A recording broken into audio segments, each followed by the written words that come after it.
આપણે લોકશાહીના દેશમાં રહીએ છીએ. આપણે દરેક વસ્તુની આપણને સ્વતંત્રતા છે. આપણે જે કરવું હોય એ કરી શકીએ છીએ. પણ આપણે જે સ્વતંત્રતા ભોગવીએ છીએ એમાં પણ ઘણા થોડા રિસ્ટ્રિક્શન હોય છે. એટલે કે આપણે તમામ હક્કો તો ભોગવીએ છીએ, પણ એ હક્કોની સાથે સાથે આપણા બંધારણમાં ફરજો પણ નિભાવવાનું કીધું છે. એટલે તમારે જો તમારા હક્કો ભોગવવા હોય તો તમારે હક્કો ભોગવવાની સ્વતંત્રતા તો મળી જાય, પણ સાથે સાથે તમારી નૈતિક રીતે તમારે ફરજોને પણ નિભાવવી પડે. એ સ્વતંત્રતાની વાત આ શ્લોકમાં ભગવાન આપણને કરે છે. આપણે જોઈએ કે આપણે ગાડી ચલાવવી હોય તો ગાડી ચલાવવાની સ્વતંત્રતા હોય, પણ એના માટે પણ કાયદા હોય છે. 18 વર્ષથી ઉપરના તમારે હોવું જોઈએ. બીજું, ગાડી ડાબી બાજુ ચલાવવી પડે, ગાડી ચલાવતા તમારે સીટ બેલ્ટ બાંધવું પડે. એટલે ગાડી ચલાવવાની સ્વતંત્રતા તો છે, પણ એની સામે થોડા રિસ્ટ્રિક્શન છે, તમારે એને પણ ફોલો કરવા પડે. ભગવાન આ શ્લોકમાં પોતે પરમ પિતા છે, પરમેશ્વર છે, છતાં એમના દ્વારામાં આપવામાં આવતી સ્વતંત્રતાની વાત કરે છે. ભગવાને દરેક જીવને સ્વતંત્રતા આપી છે. તેથી જો કોઈ પણ મનુષ્ય સુખ ભોગવવા ઈચ્છતો હોય અને દેવો પાસેથી આવી સગવડો પામવા ઈચ્છતો હોય તો ભગવાન એને એ કરવાની છૂટ આપે છે. ભગવાન દરેક માણસને કોઈ પણ સ્વરૂપમાં ઈશ્વરની ઉપાસના કરવા માટે સ્વતંત્રતા આપી છે. પૂજાના પદાર્થોની પસંદગીમાં કોઈ પ્રતિબંધ કે જબરજસ્તી નથી. માર્ગ અલગ પણ હોઈ શકે, વ્યક્તિ ગમે તે માર્ગ ચાલી શકે, પણ આખરે એને એક પરમાત્મા પાસે તો આવવું જ પડે. એટલે તમારે ગમે તે રીતે કરી શકો. પૂજા કરવા તમે સ્વતંત્ર તો છો. તમે કોઈ ભગવાન કે દેવતાને પૂજી શકો, એ વાત આ શ્લોકમાં કહે છે. ભગવાન આ શ્લોકમાં આપણને એમના દ્વારા આપવામાં આવેલી સ્વતંત્રતાને વર્ણવી રહ્યા છીએ. ભગવદ્ ગીતા અધ્યાય 7 પરમેશ્વરનું જ્ઞાન, અથવા બીજા શબ્દોમાં કહીએ તો જ્ઞાન વિજ્ઞાન યોગ, શ્લોક 7મો. યો યો યામ યામ તનુ ભક્ત શ્રદ્ધયા અર્ચિતમ ઇચ્છતિ તસ્ય તસ્ય અચલામ શ્રદ્ધામ તામેવ વિદ્યામહમ. ગુજરાતીમાં જો આ શ્લોકને આપણે કહીએ તો હું જીવ માત્રના હૃદયમાં પરમાત્મા રૂપે વિદ્યમાન છું. કોઈ મનુષ્ય જ્યારે કોઈ દેવની પૂજા કરવા ઈચ્છે છે ત્યારે હું તરત જ તેને શ્રદ્ધાને સ્થિર કરું છું, જેથી તે મનુષ્યને વિશિષ્ટ દેવની આરાધના કરી શકે.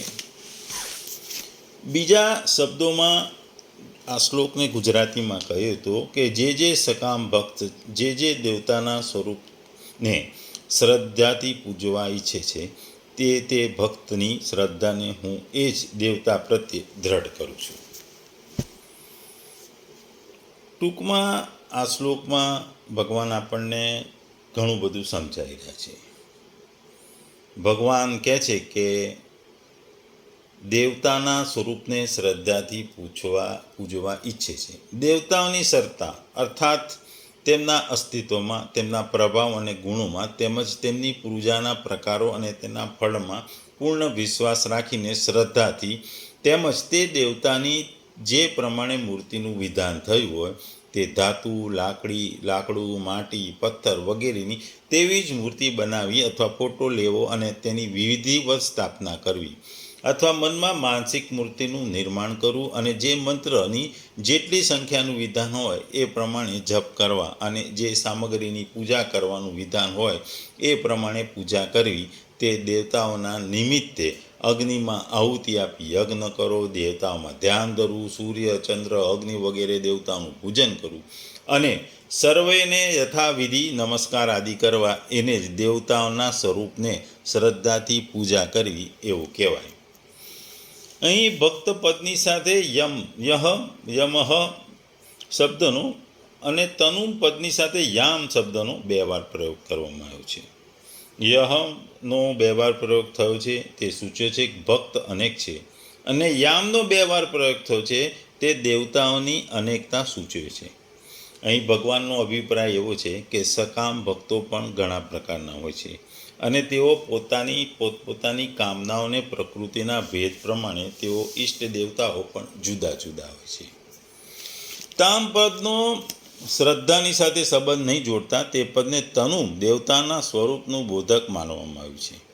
પૂર્વાદમાં જે યામ પદોનો તનુમ સાથેનો સંબંધ દેવતાઓના સ્વરૂપ સાથેનો સંબંધ છે તેમની સાથે એકાન્વય કરવા માટે તામ પદને તનુમ બૌદ્ધિક માનવું વધુ યોગ્ય લાગે છે. શ્રદ્ધાની સાથે તેનો સંબંધ માની લેવાથી પણ કથનના ભાવમાં કોઈ ફરક પડતો નથી, કારણ કે એમ માનવાથી પણ શ્રદ્ધાને દેવતા વિશેની શ્રદ્ધા માનવી પડે છે. અહીં એવમ પદનો ઉપયોગ કરવાનો આવ્યો છે. એવમ પદનો પ્રયોગ કરી ભગવાન એમ જણાવે કે જે ભક્ત જે દેવતાનું પૂજન કરવા ઈચ્છે તેની શ્રદ્ધાને હું તે જ ઈષ્ટ દેવતા પ્રત્યે સ્થિર કરી દઉં છું.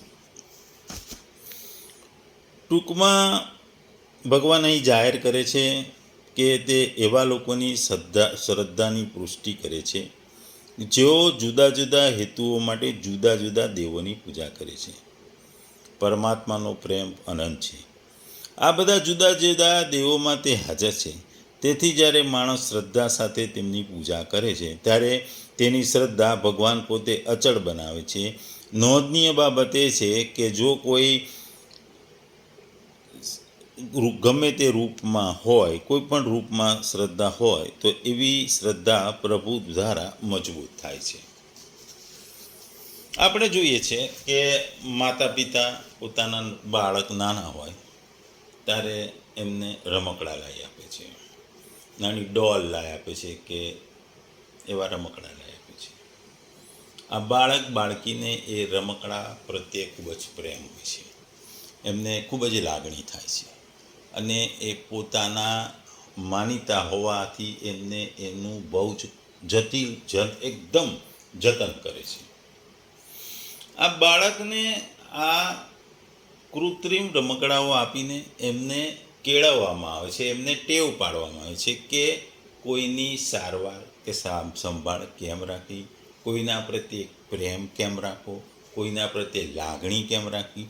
એ બધી વસ્તુ આ રમકડાને અપાવીને માતા પિતા પોતાના બાળકમાં ડેવલપ કરે છે. એવી રીતે ભગવાન પણ સંસારના લોકોને જુદી જુદી દેવોમાં શ્રદ્ધા પણ પેદા કરે છે અને શ્રદ્ધામાં એમાં વિશ્વાસ પણ પેદા કરે છે. આપણે જોયું કે ભગવાનનો પ્રેમ દરેક માટે છે. ભગવાન દરેકમાં જીવ તરીકે આત્મા જે જીવાત્મા છે એ મનુષ્યમાં પણ છે અને દેવતાઓમાં પણ છે. આપણે બાળકનો જે પ્રેમની વાત કરી એ જ પ્રેમ દેવતાઓ પ્રત્યે પણ બાળકને જેમ રમકડામાં થાય એવો માણસને દેવતાઓમાં થાય એવું ભગવાન કેળવવાનો પ્રયત્ન કરે છે. આપણે જોયું કે ઘણા મહાભારતના મહારથીઓમાં ઘણા બધા દેવતાઓના પુત્ર હતા. કર્ણ સૂર્યપુત્ર હતો,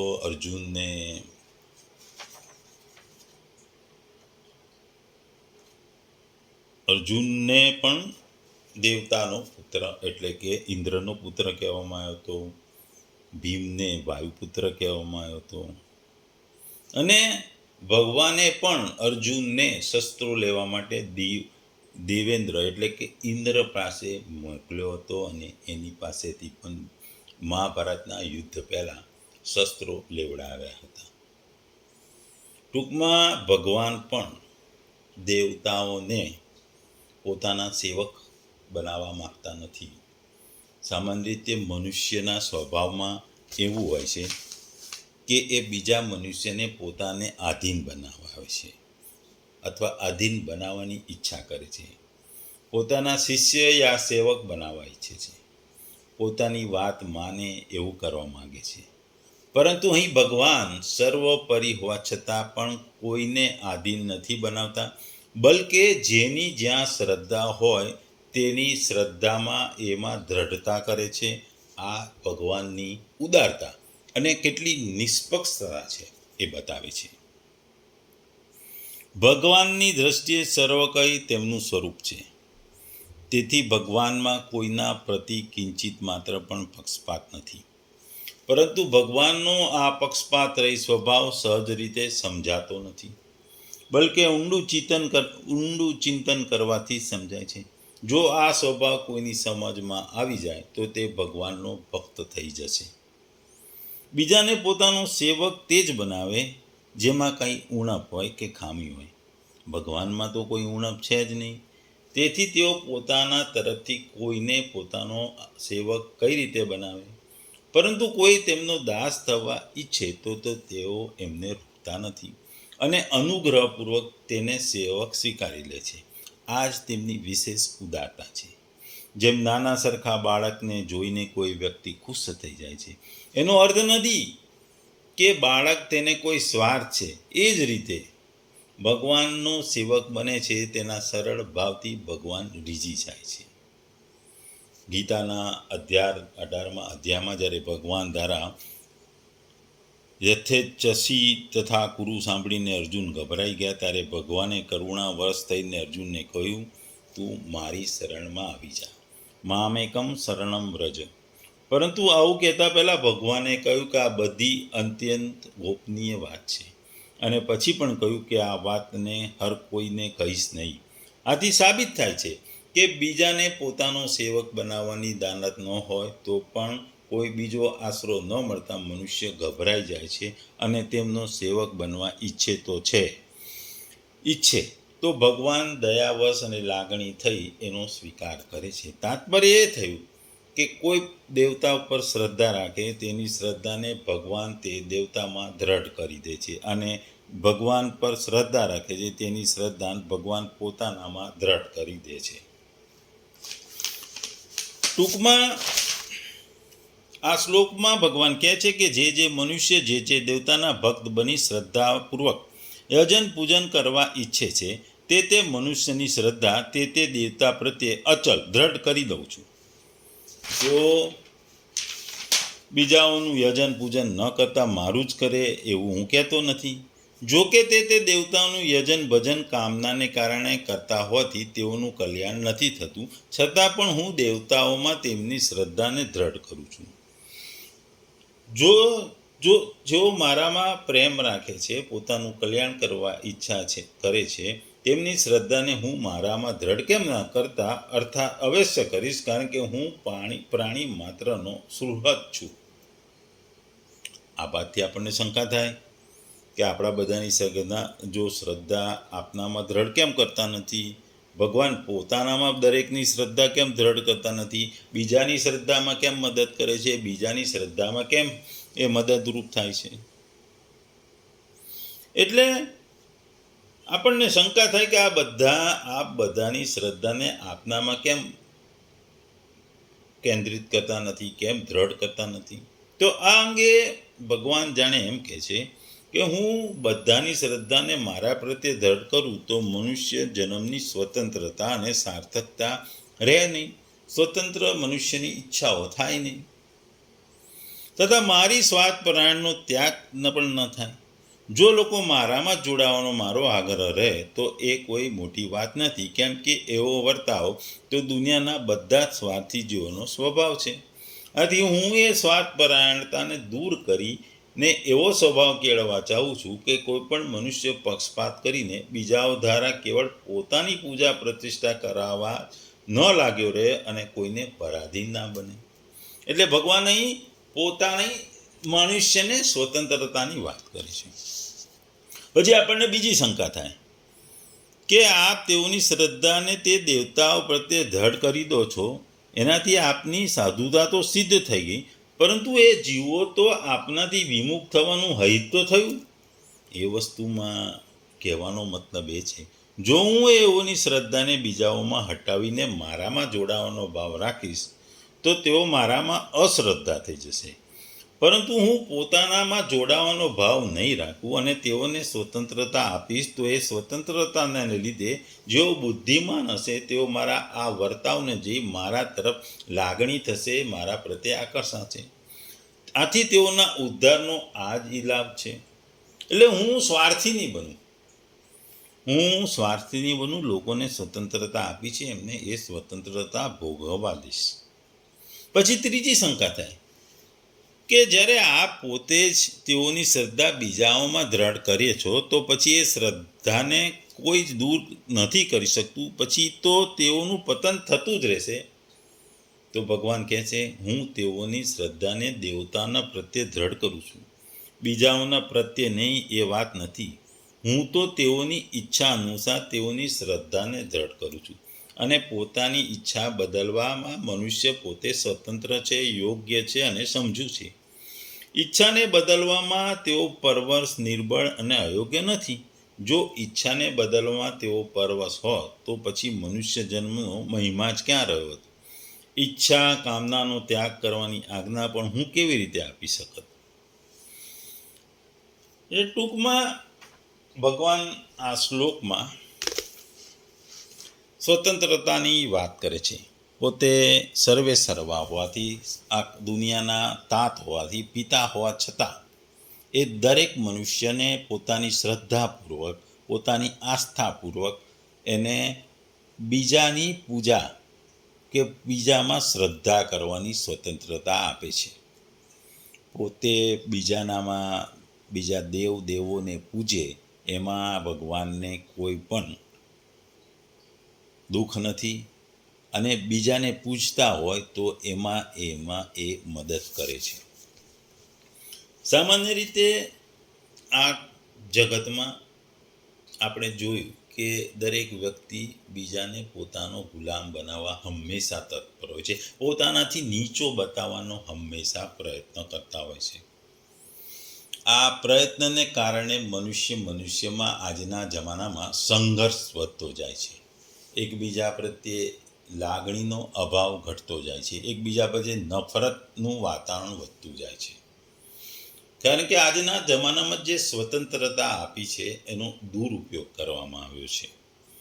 આજે જોઈએ છે કે કોઈ એક ધર્મના લોકો બીજા ધર્મ વિશે ગમે તેમ બોલે છે, એક જાતના લોકો બીજી જાત વિશે ખરાબ બોલે છે, અને બીજી જાતના લોકો ત્રીજી જાતના વિશે ખરાબ બોલે છે.